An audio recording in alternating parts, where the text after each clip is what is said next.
বন্ধুরা, আমাদের ধর্মগ্রন্থে এমনও অনেক কর্মের কথা বলা হয়েছে যা কখনোই আপনাকে গভীর রাত পর্যন্ত করা উচিত নয়। যেমন রাতের কোন প্রহরে আপনাকে যৌন মিলন করা উচিত। আর এই প্রশ্নগুলো হয়তো নিশ্চয় আপনার মনে অনেকবার জেগেছে। তাই জানতে হলে ভিডিওটির শেষ পর্যন্ত সাথে থাকবেন। এছাড়াও আপনি জানতে পারবেন এমন কি কর্ম যা শাস্ত্রমতে গভীর রাত পর্যন্ত করা উচিত নয়। কিন্তু বন্ধুরা, ভিডিওটি শুরু করার আগে আপনি যদি এখনো পর্যন্ত আমাদের ইউটিউব চ্যানেল সাবস্ক্রাইব করে না থাকেন, তাহলে এক্ষুনি সাবস্ক্রাইব করে পাশের বেল আইকনটিও প্রেস করে রাখুন এই রকম রহস্যময় ভিডিওগুলি সবার আগে দেখার জন্য।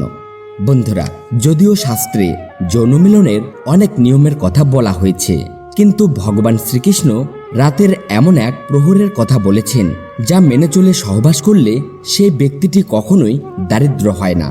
হ্যাঁ বন্ধুরা, এই বিষয়ে আপনিও আজ সচেতন হবেন। বন্ধুরা, রাতের বেলায় মানুষের মধ্যে যে ভালোবাসার অনুভূতি জাগ্রত হয় তা খুবই প্রবল হয়।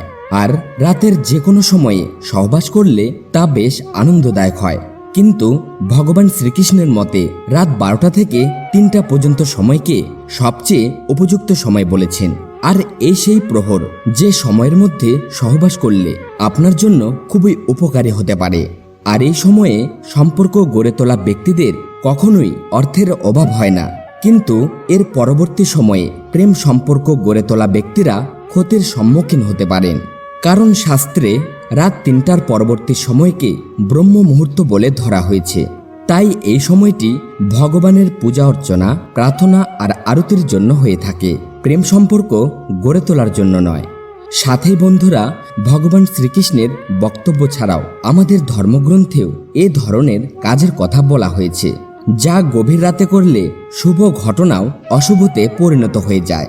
যার উদাহরণ আমরা গরুর পুরাণেও পেয়ে থাকি, যেখানে বর্ণনা করা হয়েছে যে যদি কোনো ব্যক্তি কোনো শুভ সময় ছাড়াই গভীর রাত পর্যন্ত ভগবানের পূজা অর্চনা করেন, তাহলে এ থেকে তার কোনো লাভ হয় না।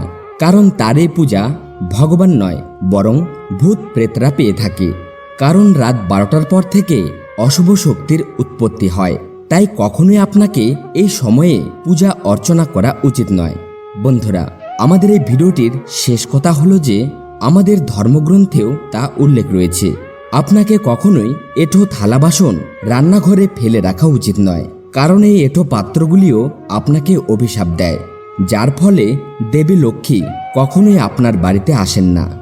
তো বন্ধুরা, ভিডিওটি ভালো লাগলে লাইক দিন এবং কমেন্টে লিখুন জয় শ্রীকৃষ্ণ।